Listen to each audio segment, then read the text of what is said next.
Hello, and a very warm welcome to the Binge and Emotional Eating Recovery Podcast with Bodymagic. I'm your host, Jemai Dore.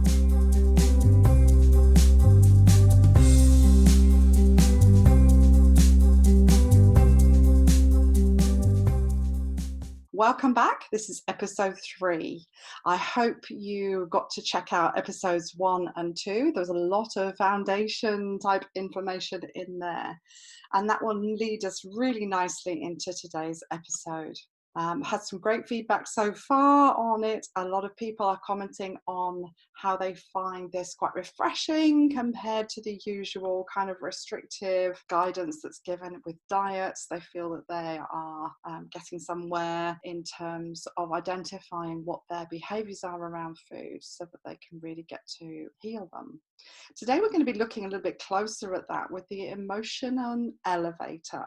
So this is identifying emotions and helping to raise the vibration of them. Just a quick recap. In the last episode, I introduced the 2 keys to Bodymagic. The first one is knowing yourself, which is about your traits and trends and tendencies, and knowing your worth, which means that you will invest the time, money if necessary, and commitment into your health, healing, and happiness. About putting yourself first. I also identified and shared with you the 7 steps to starting your journey so that you were able to get a shift in your relationship with food and your body straight away. And if you haven't left me any comments or been in touch to ask any questions, feel free to do so because I'm really happy to answer them. I want this to be a success for you. Also, in the last episode, I made you an offer of a private one-to-one coaching call with me for just $37. This is my commitment to you, to getting you started and getting you to see results as soon as possible. Along with that, I was offering you a free hard copy of my book and free bonus training, which is a video which talks more about the keys to Bodymagic. So a much deeper dive into the keys to Bodymagic.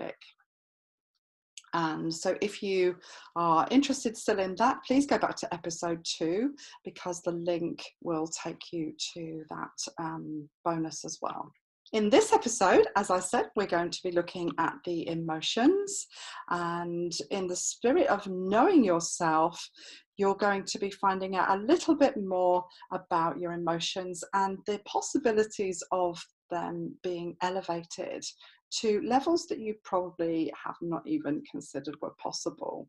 And reminding you that if knowledge is power, and power around food is willpower, then you need to know yourself. So if you're emotionally eating, then obviously we need to know which emotions are actually driving you to overeating. We need to find those emotions and heal them. Why is this so difficult? Well, the reason is that emotions are unconscious. They come from an unconscious part of your mind. It will react before your conscious mind is aware of them. Now, we can fix that link. We can divert these reactions through your conscious mind, but we're not good at this. We're not born to do this, which is why we're reaching for cakes before we've had a chance to even think about the consequences. It's important that we do allow the real emotions to come forth and we allow ourselves to get real about our emotions. We want to reveal those emotions. We want to identify them. We want to know what they are. We want to allow ourselves to feel them. When's the last time we actually sat with those emotions instead of trying to comfort them or block them with food or any other kind of numbing out that we might do, so that we can then heal the emotions? Emotions come in all shapes and sizes, and they're not all negative either. I remember overeating in joyous occasions like Christmas or weddings or birthday parties. I would overindulge. So it's not necessarily a negative emotion. Those emotions are all mixed up and they all relate to different programmings that we've had over our life, some good, some not so good. So it's really important to understand that there will be a mix of emotions that are driving us to overeat. In the book, there is actually an exercise, I think it's in chapter 1 even, where I've listed most of the general emotions that I'm aware of that are negative, because it's really it's a lot easier to identify the negative emotions, because they're the ones that need healing. If we are happier and we heal our negative emotions, especially the ones around food, we will find that the positive ones won't have us reaching for overeating and binging as we did before. In the book, I've listed some of them A to Z, not 26, but a few different emotions that you might be feeling. And it's really just a brain dump. It's an opportunity to reach into that unconscious part of your mind and find out where possibly some of those emotions are coming from. In that exercise, you have the opportunity to identify what you are feeling in terms of, say, anger, how you were feeling it, when it was, and why it might have manifested, why that anger might have manifested in you. For example, for me, anger manifested, the first time I remember having anger was sibling rivalry, basically. My sister getting more attention than myself. How it manifested in me was probably a tantrum. It probably happened when I was about 2 years old, 2.5 years old. And it manifested because I was, up to that point, an only child. I was used to getting 100% attention, and all of a sudden I had to share it. I'm not judging myself. I'm not saying it was good or bad or acceptable or unacceptable. I'm just identifying it, not trying to judge or berate or condone it in any way at all. We just want to identify them.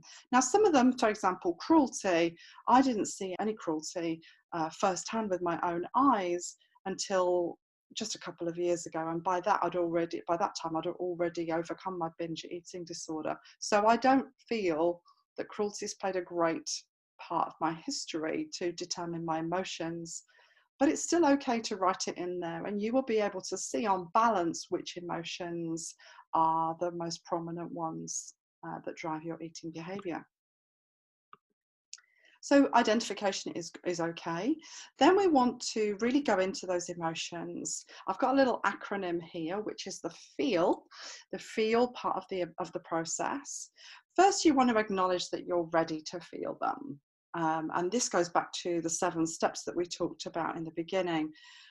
We want to be ready. We want to say, enough. This is the first day. This is the first time, or the next step in this process, and I am ready. That's not to say that you won't feel some resistance. You will, and I'm going to talk about resistance in later episodes. Resistance is inevitable, but it's also quite important, and it's actually a good thing.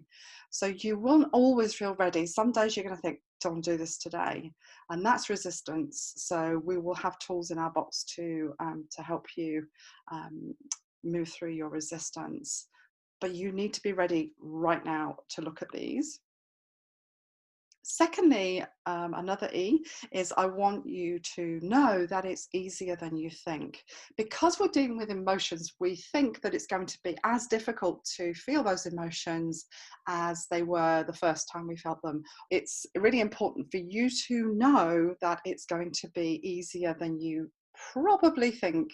The second E in the FEEL acronym is to know that evolution is inevitable. Your emotions are energies in motion. As I said before, they're 2 words. They're energies in motion, and they are forever changing. Energy is forever changing. So even with something as complex as grief, for example, I grieved when my mother passed away, and I know that grief feels insurmountable on some days.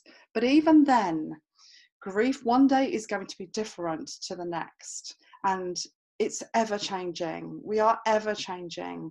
Evolution is inevitable. So every emotion that you're feeling is going to change. It has the capacity for change, which is the very much more positive thing that we can derive from that. it's because it's evolving, because it's changing, and because it's inevitable, there is huge capacity for healing. So when you're feeling emotions, know that it's going to change. And the final part of the acronym, of the FEEL acronym, is the L. Know that you have lots of choices. So you're not going to be stuck with just one way of moving through these feelings and these emotions. Acknowledge that you're ready. Know it's going to be easier than you think. Know that evolving is inevitable, evolution is inevitable, and know that you're going to have lots of choices in the very next stage, which is the healing stage. I have an acronym for HEAL as well. H, again, the acronym for HEAL, is have a few options up your sleeve. In part of these podcasts, I'm going to be sharing with you like a first aid kit for emotional eating. So things you can have. I usually suggest having them on a little card in your purse or wallet, just that you can refer to in emergencies. Little practices or little thought processes that you can embark upon when you are feeling emotions intensely. The E is evaluating the most relevant in that moment. So for example, one of the techniques that we use is emotional freedom technique, just one of them, and that is tapping. So you're tapping on different parts of your body. Well, if you're giving a talk and you're feeling really nervous and you're feeling a lot of fear, the last thing you can really do is stand on the stage and actually tap, unless of course that's the topic that you're presenting. So there are different techniques. Some of them will be appropriate in that moment and some of them won't be. The A of the HEAL is to act quickly. Don't put off what you can do now till later. The sooner we act, the sooner your brain is going to feel relief and going to understand that those options are available. If we allow ourselves to stay in that intense emotion for too long without acting, it can delay. That delay in acting on it can also delay our progress. So act really quickly, as quickly as possible. L is to load the new programs. So whenever you're working on this, you're going to be learning something new. So when you're working on your unconscious mind is your programming and your reactions, don't forget. So you're actually going to be loading a new program. It just gives you another incentive to move on and through the process. And it's really important to monitor your results. So in the book, there is the bodymagic emotion elevator, and it's giving you the same list down the left-hand side of the page, which is all of the various negative emotions that can cause us pain, and a big arrow that takes us over to the other side of the page, which is more or less the opposite. Now, it might not be the opposite for you, because, for example, anger, I keep going back to anger, but it's in alphabetical order, so anger begins with A. Anger, the opposite to anger might be peace for you, or depending on the type of anger that you're feeling. I've put it down as gratitude because I'm seeing it from resentment type of anger, which to me, the opposite to that would be gratitude. So it might be different for you. But this is a really good way to monitor your progress. We can, as I said before, meet a lot of resistance on this process. So it's really important that you start to see tangible results.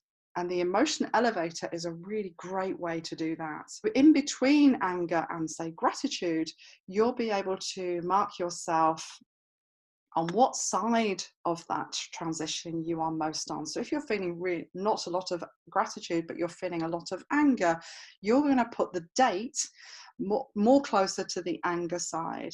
The object, of course, is to move over from anger to gratitude, and you'll be able to put the dates slowly over to the opposite side as you learn and progress through the body magic journey. This is really fundamental to your brain, because your brain will want to see results. Otherwise, the resistance is going to take over and you will find it a real struggle. So this emotional elevator is in Body Magic, the book. And I want you to think of it as your body magic wishes. This is what you wish for yourself. And in the spirit of asking, making a wish, you will be writing out these things, but subconsciously or unconsciously, you're going to be making a wish to move over to the other side. And it starts with your beliefs. Obviously, if you believe that making a wish is going to help it come true, then you've got a cast iron step towards actually making that happen. Whereas if you are approaching this from a very cynical viewpoint, then that cynicism is going to block your results. So please embrace it. What have you got to lose, really? Identify your beliefs around this process. When beliefs come up, beliefs are a form of resistance, or disbelieving is a form of resistance. So you might come up and think, oh, this isn't working, this is all BS, this isn't, all of those things have come from your beliefs. So please work with your beliefs as well. And reminding you that this can be a way to weight loss. If you follow the principles of body magic and get the support you deserve, I promise you that you will lose weight. You can't not lose weight. If you're becoming healthier and you're working through the body magic ways and you're healing and moving through your emotions, you can't lose. So again, I'm making an offering to you today. This is a slightly different offer. We're going to be looking at your beliefs and thoughts and feelings and emotions with food. And to help you on a one-on-one with elevating your emotions, I'm offering you a 1-hour coaching call. Again, this is going to set you in motion. Remember, emotions are energy in motion, which is blocked, and it's literally crying out loud to you to move. So let me help you. Let me move you with this process. We're going to establish together which emotion is screaming the loudest and how you can soothe it without food. Such a life-changing revelation to know which emotion it is, because it will keep coming up again and again. And when you get into that process, when you've identified this emotion, for me, my identification is with disappointment. So I'm very, very able to see disappointment long before it gets to food. I'm really able to intercept it before it becomes an emotion. The feeling is disappointment. It's like I feel disappointed with something. In the old days, that would turn to an emotion, and then I would end up overeating. So you can intercept this process as well whenever you're ready. So the offering is to book a coaching call and find out what your unconscious emotions are with me for just $37. Normally $147. Plus, as well, I'm still going to give you a hard copy of my Body Magic book. It's full of exercises, tips, tricks, even recipes. It takes you through the whole process on paper, and you can write in it. You can treat it as your own workbook. And a little bonus, of course, if you're ready today, I'm going to send you my Feeling Energy video training. This is really important. If you have any doubts about what you can't see, i.e. energy, it's a very short, simple video which will teach you how to identify with your emotions and how to feel the energy that's in and around you all the time. Once you have acknowledged this energy and you can really feel it for yourself, you set another belief in your unconscious mind. So you might say to me, well, I do believe in energy. I do believe it. I believe it from what you've said. But feeling and experiencing energy for yourself really helps to reprogram your unconscious mind. Then you have no doubts and your resistance lowers as well. This is a really old video that I made a long time ago, but it's still relevant and still very important. Go to bit.ly, that's bit.ly/elevation call, all lowercase, ELEVATIONCALL. That's bit.ly/ELEVATIONCALL. And that will take you to my calendar where you can book that call in with me. And I will get the book posted out to you so that you've got that as well to continue your journey. Let me help you make the decision to take one step closer to your body magic. I'm with you every step of the way. In the next episode, we're going to be looking at your thoughts around food, looking to know yourself just a little bit more, looking at your beliefs, your thoughts, your feelings, your emotions, and how they lead to food. I can't wait to share this information with you. Thanks for listening, and I'll see you in the next episode. Bye for now.